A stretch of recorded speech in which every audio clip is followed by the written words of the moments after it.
Thank you. Thank you very much. Thank you. Thank you. Thank you very much. What a warm welcome back here to the House of Delegates. Mr. Speaker, Mr. President, Mr. Chief Justice and Justices of the Supreme Court, ladies and gentlemen of the General Assembly, and my fellow Virginians. It's really a tremendous honor to return to this historic chamber this evening to share some thoughts with you about the challenges and the opportunities that lie before us. And I want to thank each of you for inviting me back for just the second time in 48 hours.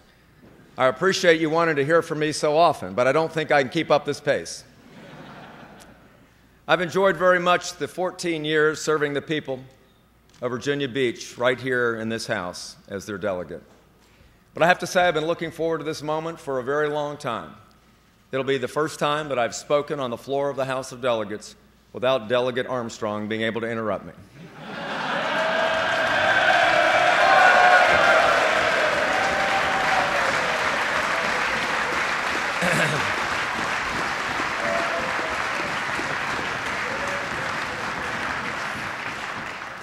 And I also tonight want to thank our distinguished clerks of the respective houses, Bruce and Susan, for giving me the best seat in the House. Thank you very much.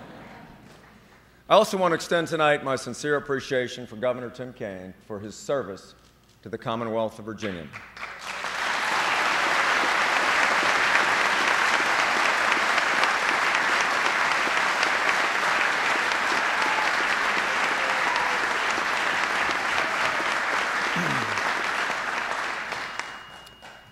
His cooperation during this hectic 2 months of the transition, during this transition of power from one governor to the next, has helped me immensely in preparing to be able to govern today.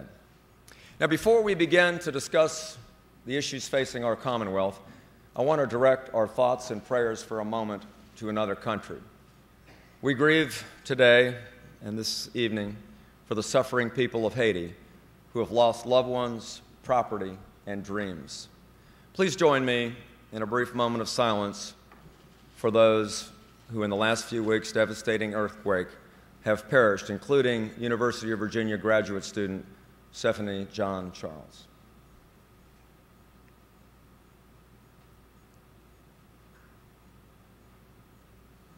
Thank you.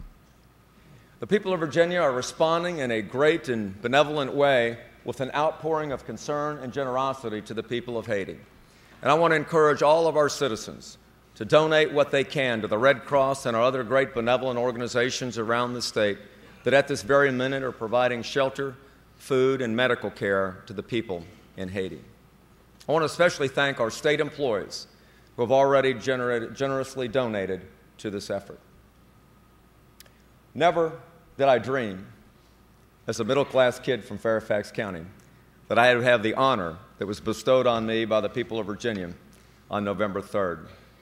To serve as the 71st governor of the Commonwealth is to follow in the footsteps of giants, Henry, Jefferson, Randolph, and others. But many who have inspired us were not governors at all, nor political figures. Today, we honor a leader who was not a public official, nor a native Virginian, but someone who forever changed the lives of Virginians and Americans for the good, Dr. Martin Luther King.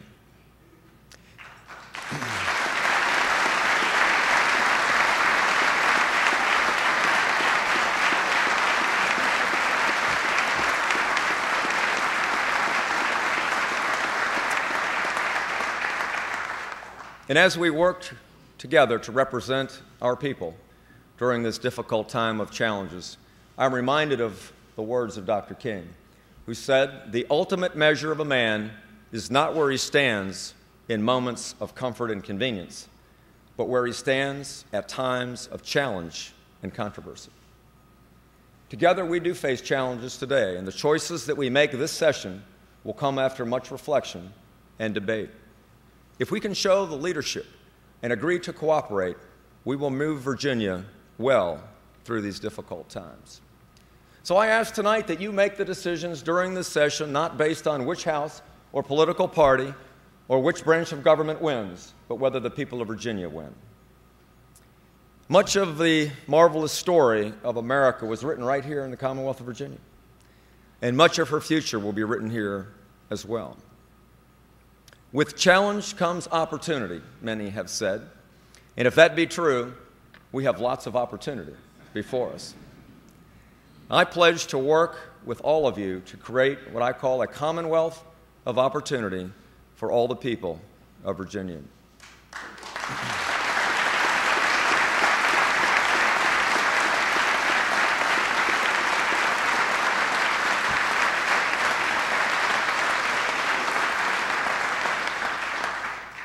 As the early colonists, the founding fathers, the civil rights leaders, the technology entrepreneurs seized the opportunities before them at their time, so too must we seize ours.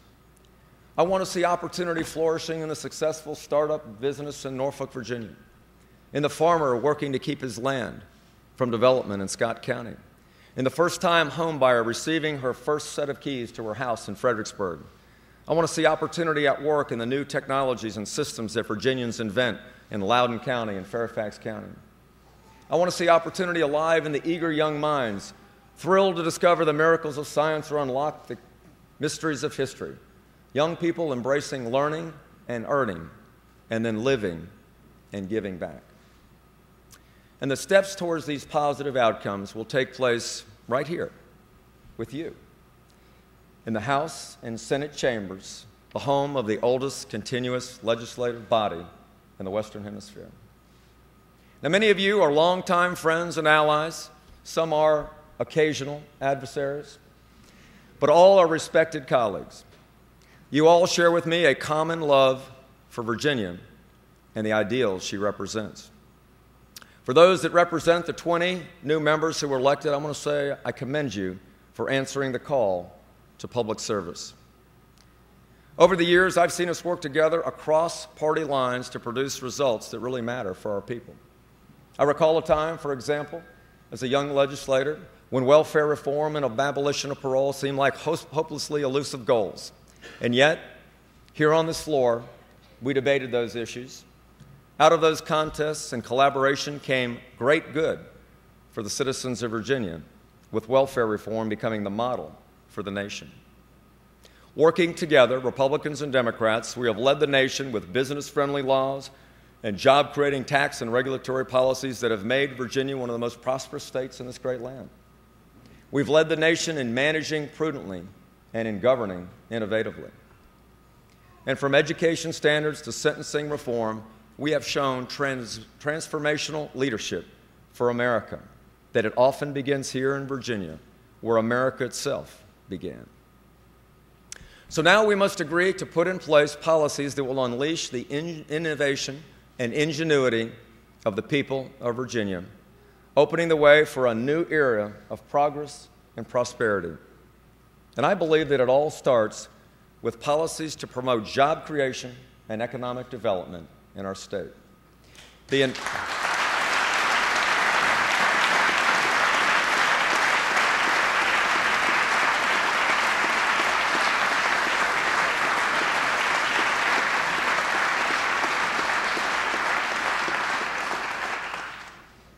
inherent dignity of a good day's work in a worthwhile pursuit strengthens the soul, supports the family, and reduces dependence upon government. Immediately following my inauguration on Saturday, I signed Executive Order Number 1 on the Capitol steps. This executive order established a statewide commission dedicated solely to creating jobs and promoting free enterprise and opportunity in our state. It was my first executive order of the administration because I believe it is the first order of business for all of us this session. Unemployment has doubled in the last 5 years. We all know members of our family, friends, and neighbors who've lost their jobs. This has made it tremendously difficult on many families trying to meet the basic needs for their children. I know there's been overwhelming support for the Virginia Federation of Food Banks and the great work that they're doing. And I salute Governor Kane for ensuring that an additional $1 million in funding would be committed in the state budget, and I want you to know that I strongly support that budget amendment.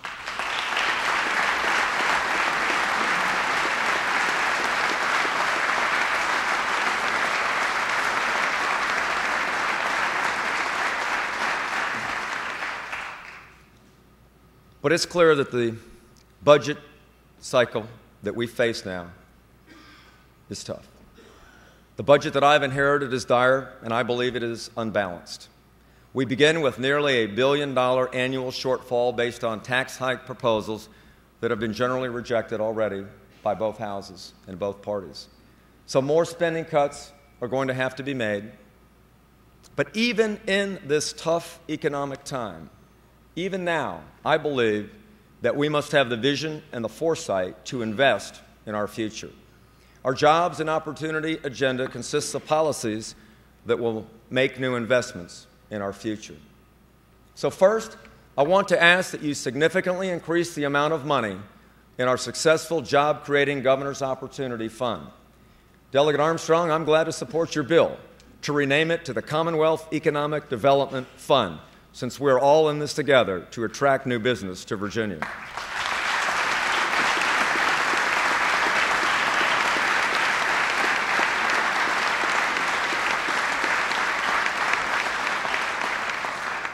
Because there's great competition underway among the states and among the nations. From Raleigh to Singapore, from Tallahassee to Shanghai, governments are pursuing bold initiatives to attract new job-creating business within their borders. We must compete more vigorously to be successful. Growing the tax base through business development is the key to Virginia's economic recovery. So let's start now by doubling the amount of that fund for fiscal year 2011. We've fallen behind many of our neighboring states, and the tax and regulatory incentives that we offer, this cannot last. Provide us the tools, and we will get the results for you. I've assembled a very talented team whose sole focus will be on economic development, with Lieutenant Governor Bill Bolling as a cabinet-level chief job creation officer and extraordinarily successful businessmen and entrepreneurs in Jim Ching as Secretary of Commerce and Trade and Bob Sled as Senior Economic Advisor. But new funding is needed to incentivize now rural economic development. I think it's imperative that we focus on bringing jobs to the rural areas of our state that have been racked by double-digit unemployment.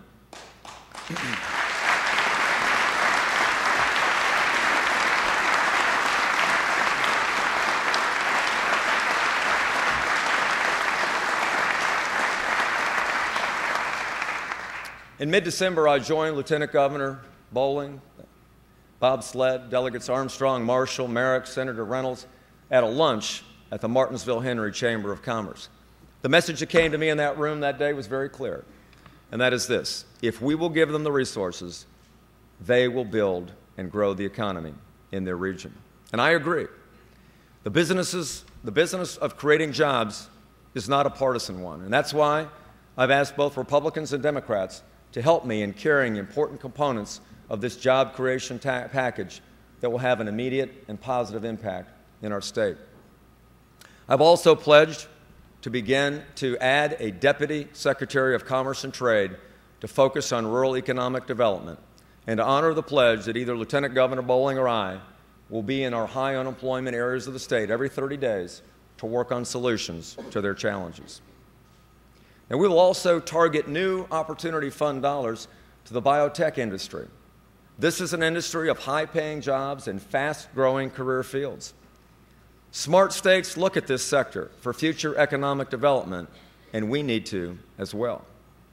Delegate Sam Nixon of Chesterfield is teaming up with Senator Mark Herring from Loudoun to push my commitment to grant an income tax exemption for qualified investments by technology and science startup businesses, and I thank them for their leadership in this area.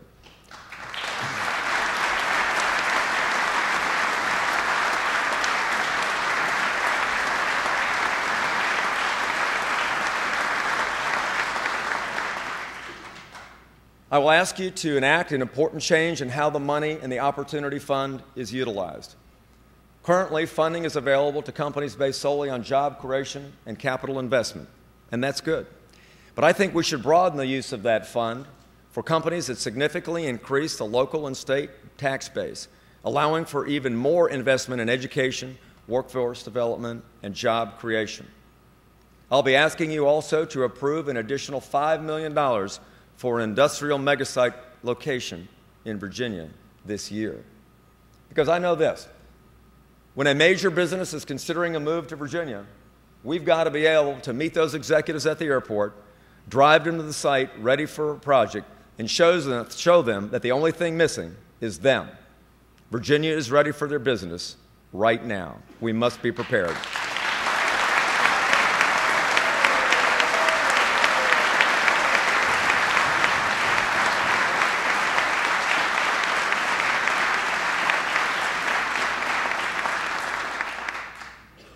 And we must be able to do a better job incentivizing businesses to create jobs for Virginians.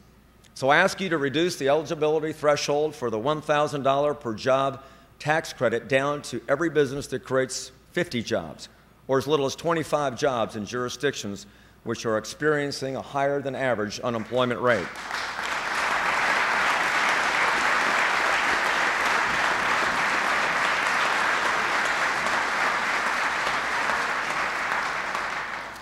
Many of you are in business, and you know there's an old adage in business, and that is, if you want to make money, you've got to spend money. Investment in job creation and economic development today creates the new tax revenues of tomorrow. And as I go about offering these amendments, which I ask you to adopt, I will identify the offsetting savings to balance these new job creation investments in budget amendments that I will send down to you shortly.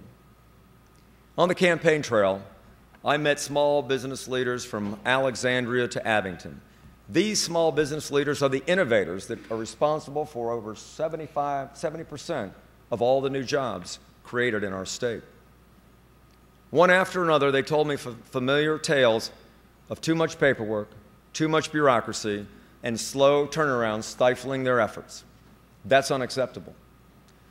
An impediment to job creation and economic development is an impediment to the future of Virginia, and they must be removed. Together, let's make Virginia the easiest state in America in which to open and maintain a small business.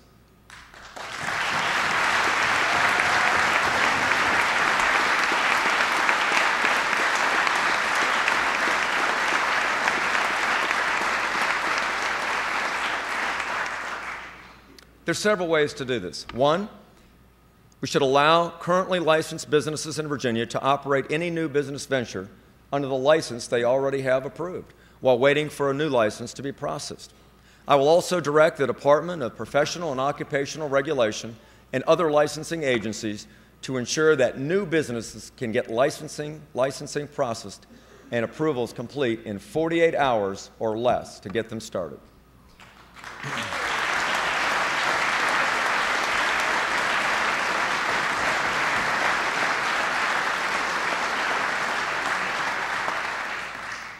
We will also work to greatly enhance the effectiveness of our one-stop business startup centers in our state. And if you've served our nation in the military and are a veteran, now we want to make sure that we serve you better in the Commonwealth. By opening a business and creating jobs for our citizens, we should serve you. So we will propose waiving administrative and licensing fees for veterans starting a small business who have taken care of their families, facing medical challenges while serving our country here and overseas.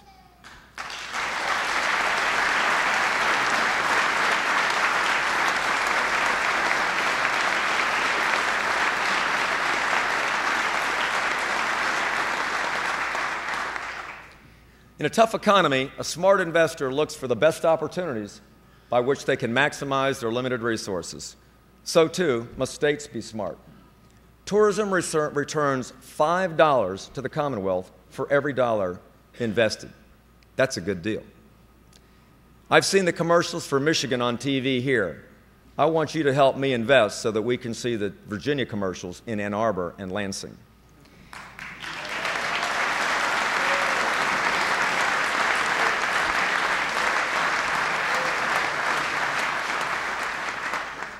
We have so much to offer in this incredible Commonwealth. Beaches, mountains, history, Mount Vernon, Virginia Beach, Luray Caverns, Yorktown, the birthplace of our country. Next year, America will begin commemorating the 150th anniversary of the beginning of our Civil War. No state bore the brunt of that seminal event of American history more than Virginia. This is the state of Manassas and Chancellorsville, Petersburg, and Appomattox. In 2013, the nation will celebrate the 150th anniversary of Lincoln's signing of the Emancipation Proclamation. So I'm working together with leaders like Senator Marsh and Delegates McClellan and Alexander to continue the good work from last year's 200th anniversary commemoration of Lincoln's birthday through the sesquicentennial and the anniversary of the Emancipation. The world will come here in 2013 and 2011 to 2013 to remember and reflect upon the lessons learned from this pivotal period in our history. And while these tourists are here, they should stay a while, spend lots of money, and help put Virginians back to work.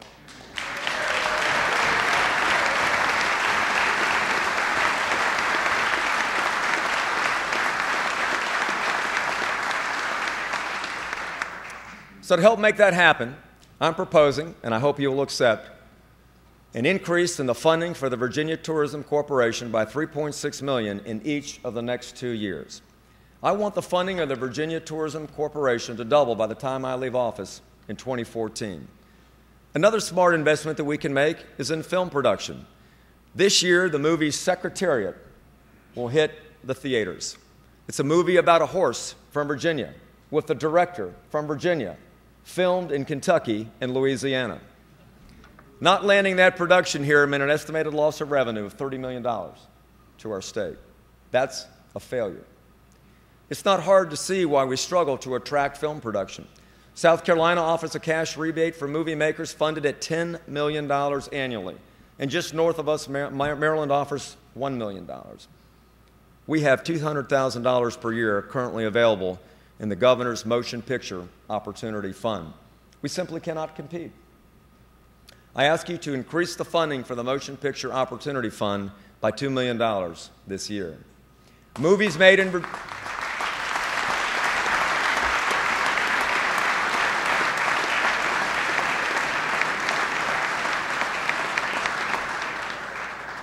because movies made in Virginia results in jobs created for Virginians. Governor Kane has also committed to invest $1.3 million in the Virginia Spaceport. We can make that facility at Wallops Island the top commercial spaceport in America. And I ask you to keep that money in place so that we can aggressively pursue and recruit aerospace companies and promote space tourism initiatives right here in Virginia. Now, one of my favorite stickers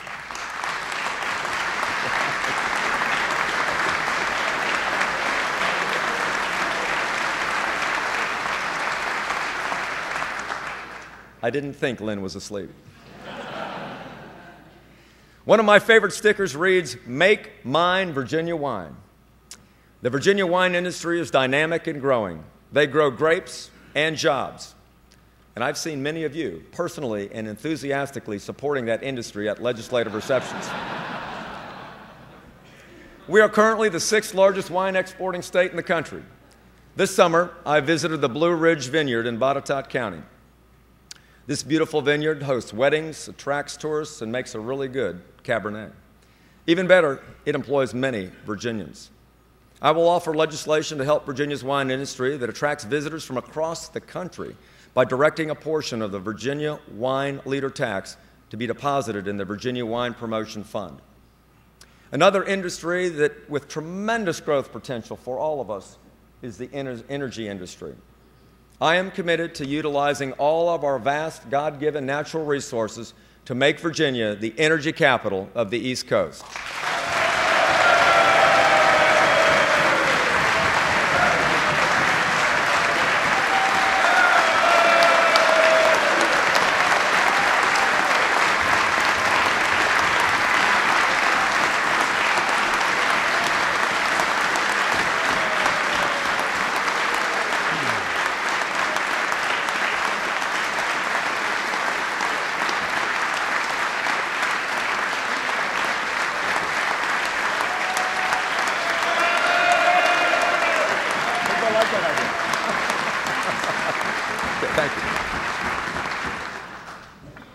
Because it is important that we do our part to promote American energy independence.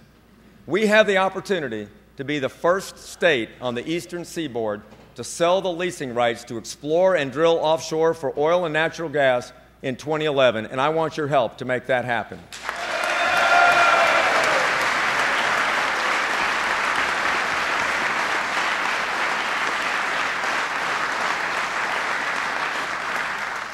The federal moratorium have been lifted. The state that is first to do so will reap an economic bonanza. We can lead, or we can be left out.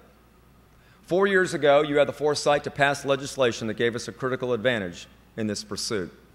We cannot now let Washington bureaucracy undermine the clear desires of the people of Virginia.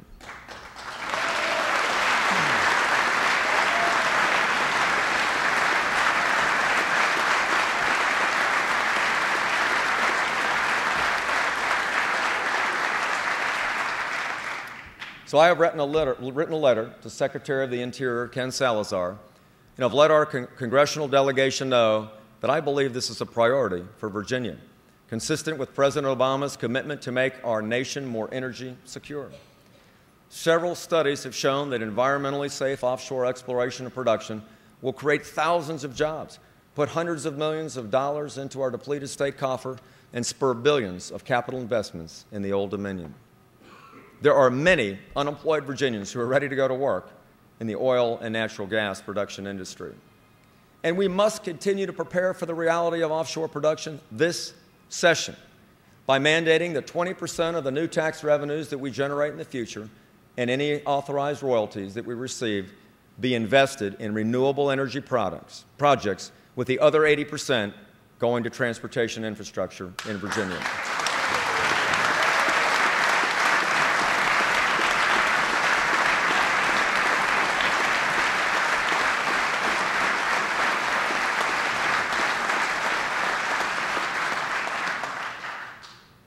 But we must also promote Virginia's coal and natural gas industries in southwest Virginia. As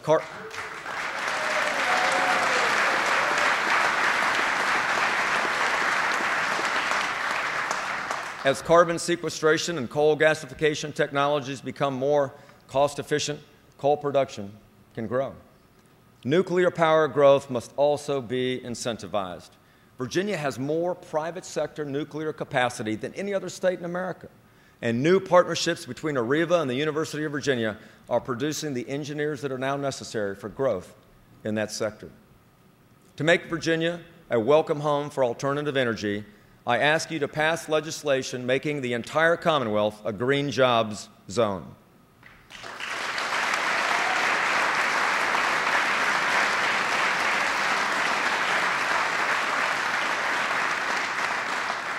Any business in the state that creates a green energy job over the next 5 years will receive an income tax credit of $500 per position.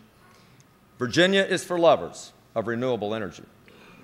In Southside Virginia, I visited the entrepreneurs at Piedmont Bioproducts, who are using an incredibly creative distillation process to turn hardy sugarcane and switchgrass into a fuel that you can either put in your engine or drink. Now, it's not very tasty, but it's another exciting emerging Virginia energy technology. I look forward to working together with Delegate Terry Kilgore and the Tobacco Commission to create an energy corridor in southern and southwest Virginia.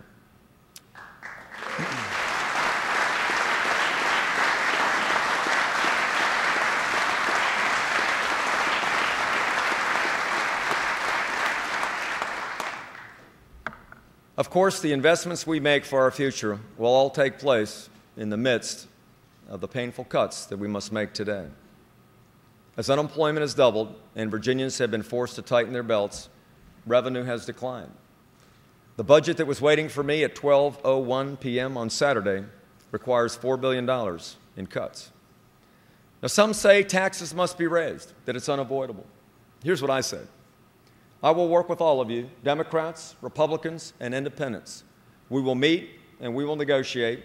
There will be disagreements and there will be compromises. Virginians are struggling with the worst economy in generations. We will not turn our economy around by taxing Virginians more.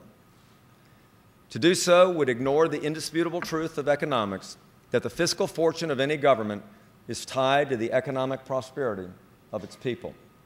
Therefore, if you pass a bill in this recession that raises taxes on the hardworking families of Virginia, I will veto it.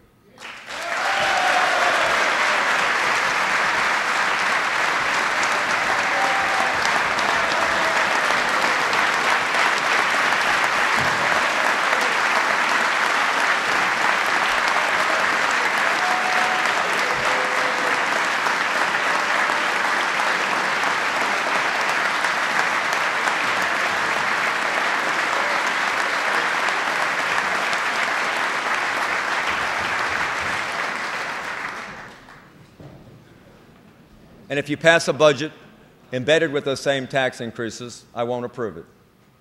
The steps required to close the $4 billion budget deficit that we confront will be very difficult. Now, we will make a start in the executive office. I will return a portion of my salary. Members of my cabinet and senior staff will take a pay cut. My secretaries will reduce the size of their staffs and their budgets. Every opportunity to save, even these that are small, must be taken and seized this session. Budget challenges present legislative opportunities, though, to think outside the box about what's in the budget and how we develop it. During my transition, I called for reforming Virginia's budget cycle, an initiative that has received broad bipartisan support, including from my predecessor, Tim Kaine, and many other previous Virginia governors. During this session, we must take the time to find new ways to deliver these government services more effectively while reducing spending. And it is time that I think we eliminate or consolidate or privatize programs and agencies that do not work or that do not fulfill a core function of government. As I've traveled around the Commonwealth over the last year, I can tell you, I did not run into anybody who thought that selling Jack Daniel's whiskey or Grey Goose vodka was a core function of government. In the future, I will present plans to you to privatize our ABC operations in a fiscally prudent and creative manner.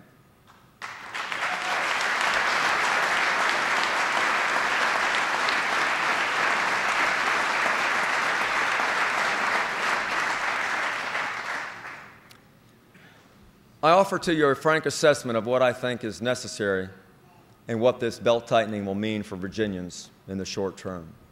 It will mean more cuts to certain state agencies. Some state services will be reduced, some possibly consolidated or eliminated. We must do our best to treat our dedicated state employees fairly. This is not only a short-term reality, but a long-term necessity, and I think we need to act this session. Certainly, the national and global economy has had a significant impact on the revenues and the budget of Virginia. But that's only part of the story. Ronald Reagan used to say, "Government is too big and it spends too much." He was talking, of course, about the federal government at the time, but over the decades, this applies to state governments as well. Since I was first elected to this body in 1991, state spending has more than tripled, far beyond the rate of growth in population and inflation, according to Gerard. I believe we can do better. And that's why the second executive order that I signed on Saturday will establish the Governor's Commission on Government Reform and Restructuring. It's time to look for new ways and new ideas about how to make government work more efficiently and more effectively and within our means.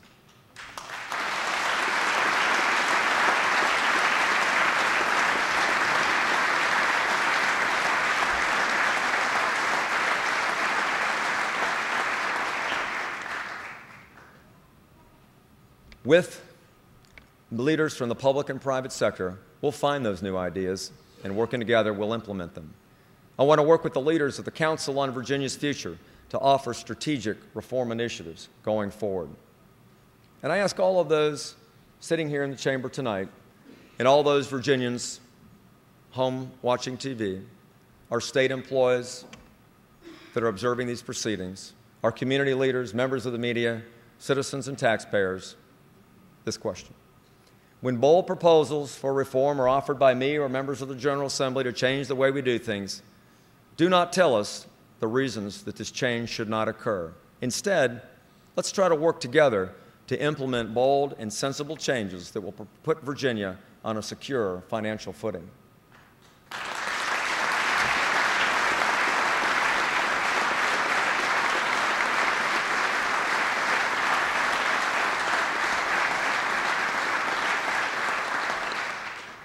So that will be my philosophy that guides me during my time of service to you and the citizens as governor. And my request and challenge tonight is that you join me in treating this not just as a time of painful budget cutting, but as a time for making government more limited and effective, efficient and affordable.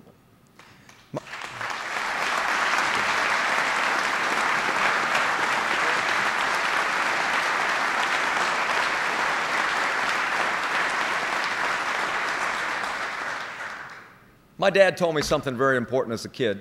He's 93 now, that I still remember. He said, son, to get a good job, you need a good education. And he was absolutely right. Those who rank the states say a young person has a better chance to succeed in Virginia than just about any other state. But good rankings aren't enough. We need good schools and good choices for every young person in our state because every child has unique gifts from God with dreams and potential that need to be realized. Joining me here tonight is our new Secretary of Education, Gerard Robinson.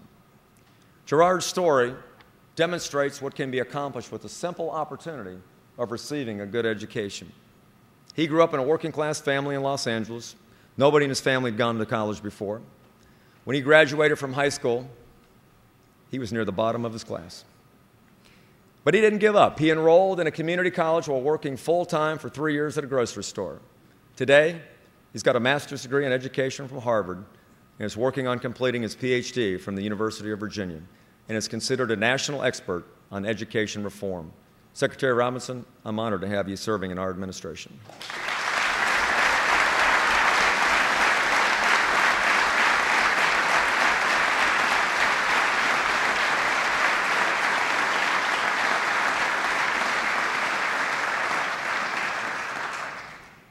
He's joining this administration with a passion and a mission to ensure that every child in Virginia, in every community, takes advantage of the same opportunities that he did as a young man.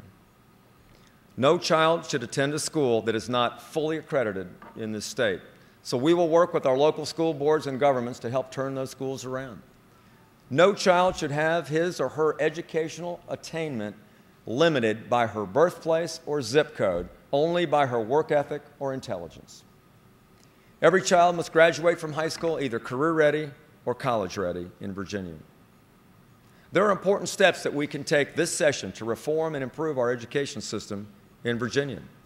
So I ask you to join me in this effort to ensure that over the next 4 years, that 65% of all Virginia's education dollars go to instruction in the classroom where our children actually learn.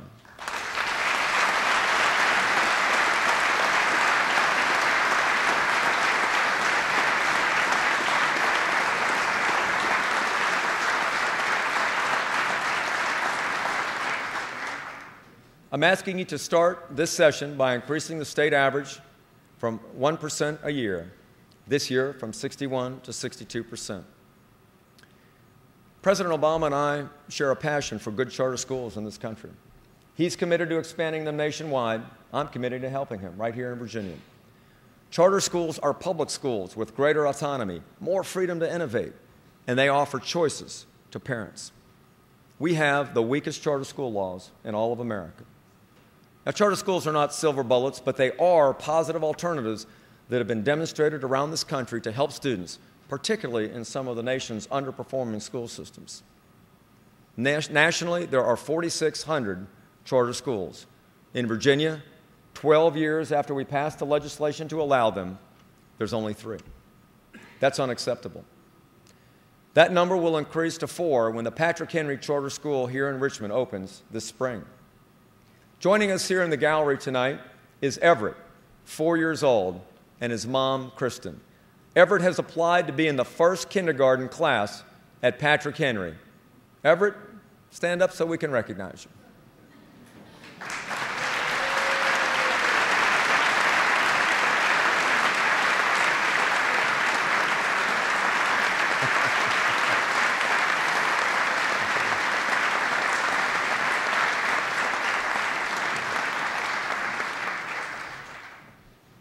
This session, I will offer legislation that will result in the establishment of more charter schools, expand access to virtual schools, and pursue the innovative idea by Delegate, now Mayor Dwight Jones, to create college laboratory schools in our state.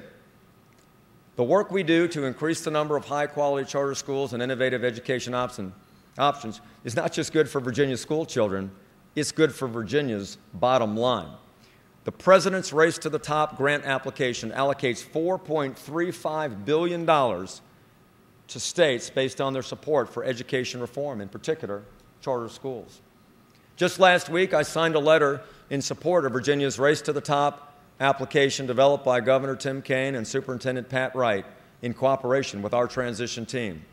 Our request for Virginia was $350 million. Now, that's a tremendous amount of money that we could apply to our budget in this next fiscal year and put Virginia on the path to ensuring educational excellence for all of our children. And we will also get to work with more options for science, technology, engineering, and healthcare to be taught in our schools. Of course, education doesn't stop in the 12th grade. That's not the finish line anymore. For some, it's just the start point. In today's global economy, you need more. A college degree has never been more important. It's also never been more expensive. Over the past decades, college tuition has doubled in our state.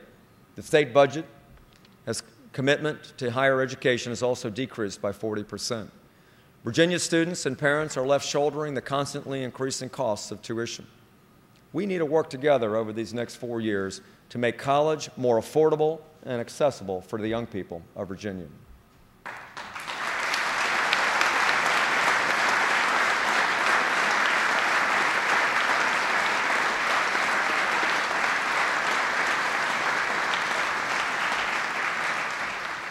Now, we will do this by committing the Commonwealth to awarding 100,000 new degrees over the next 15 years for our community colleges and our four-year universities.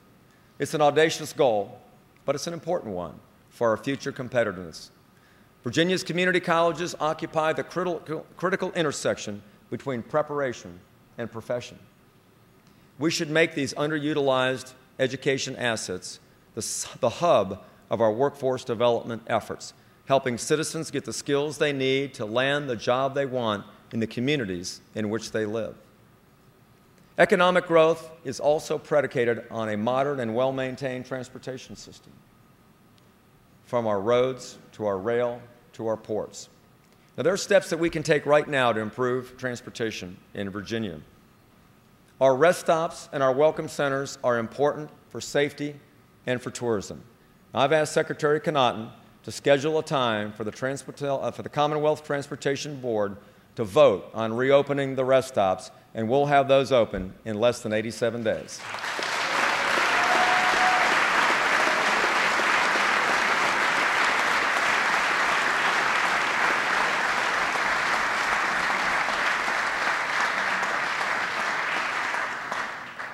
And speaking of getting places faster, I believe it's time to raise the speed limit in the rural parts of the state to 70 miles an hour on our major interstates.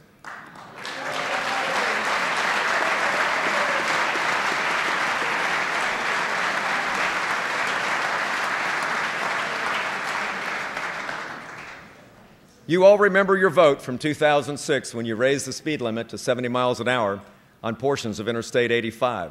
Well, let's do the same thing on stretches of 95, 64, 77, and 81 in some of our more sparsely populated regions. 32 states already have 70 mile an hour, and 13 have 70 mile an hour limits. I think we should also step back and look at the structure and operations of the Virginia Department of Transportation anew. We have very dedicated employees at VDOT, but it's time now to conduct performance audits to determine what works, what doesn't, and what can be done for less. Delegate Glenn Oder and Delegate Scott Lingenfelter are advancing legislation that takes a real look at the structural opportunities to identify both cost savings and also performance metrics on congestion relief and mobility, and I support their legislation. In the future, I will be asking you to adopt a further series of transportation funding reforms to meet the needs of a growing Commonwealth. 20 years ago, I was a prosecutor in Virginia Beach. I believe ensuring the safety of our citizens in their homes and their communities is the foremost obligation of state government. Tonight, I ask you to join me in saluting the men and women of the Capitol Police, the Virginia Department of State Police, and the City of Richmond Police that worked together so well to ensure that everyone who participated in the inaugural events were kept safe.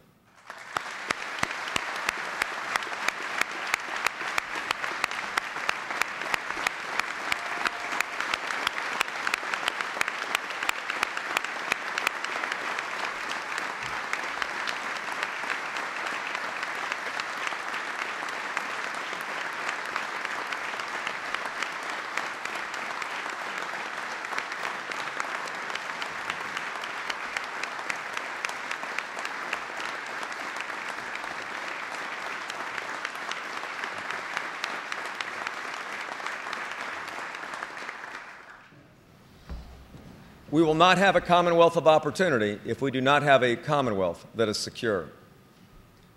To ensure a secure Commonwealth in which all Virginians can safely live their lives and pursue their dreams, I'll propose legislation asking you to first, better protect victims of domestic crime by making our protective order procedures consistent with those of neighboring states, and helping victims of domestic violence to extend the length of those protective orders when there's evidence of an ongoing threat. And I want to thank Senator Janet Howell and Delegate Rob Bell for carrying that legislation.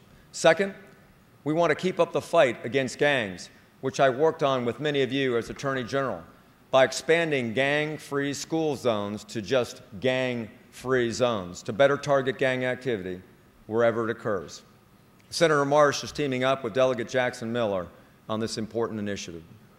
Third, tough sentences are critically important, but that's only half of the battle in making Virginia safer.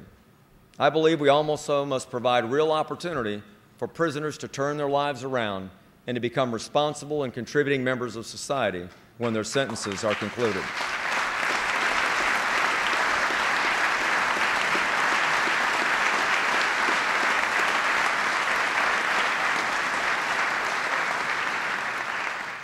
Because a failure to do so leads to more crime and more victims. So I will work with the faith-based community and other organizations to create an effective prisoner reentry program to keep people out of jails and out of prisons, because it's smart government, and in the long run, it will save us all money. I've seen firsthand the good that can happen when we do that. Last month, I stood in the basement of a local Richmond church at a Christmas party for members of the McCovery program, men who had been incarcerated and struggled with substance abuse. They had been subject to 2 forms of confinement: physical jails and mental addictions.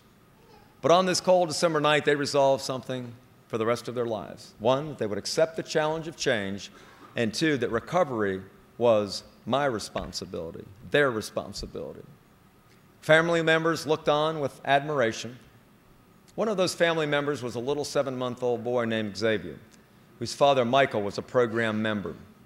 I first met Michael visiting the Richmond City Jail many months ago. Now, Michael was free from the bars of imprisonment and accepting the responsibility of seizing that opportunity that he had been given to turn his life around for him and for his new son that he had not seen. Michael is here with us tonight. And Michael, I want to congratulate you for what you are doing for yourself and your family and being an example of people taking an opportunity to turn their life around. Thank you, Michael.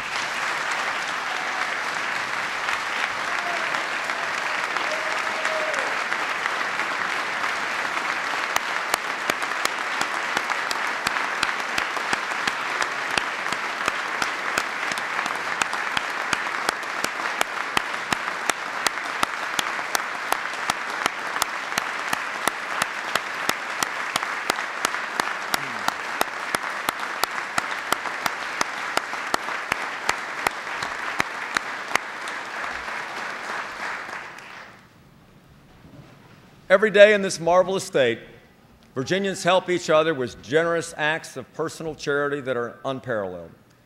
I've seen it firsthand during this inauguration week and in the recent past at the Healing Place in Richmond, the food banks in Abingdon and Norfolk, the USO in Norfolk, the Carpenter Shelter in Alexandria. The opportunity to serve one another is a call I think we must all answer, especially in these tough economic times. So tonight, I challenge all Virginians to continue to look for ways to give back, to help out, and to work together. Tonight, I've laid out for you some of my priorities for the year ahead of us. 4 years from now, we'll meet again as I have my last chance to address you. And I hope when we look back on our time together that we will say this, that we had the foresight and the courage to invest in Virginia's future, even though times were tough.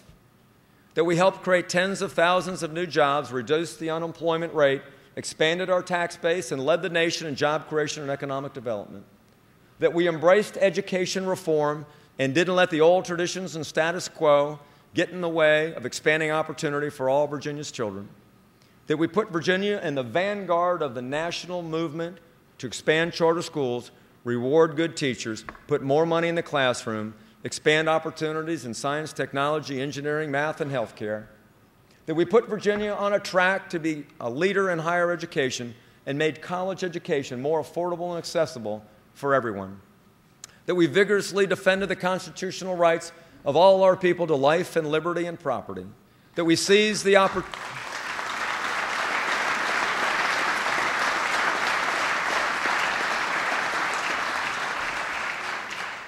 That we seize the opportunities presented to us by our vast natural resources and made Virginia the energy capital of the East Coast.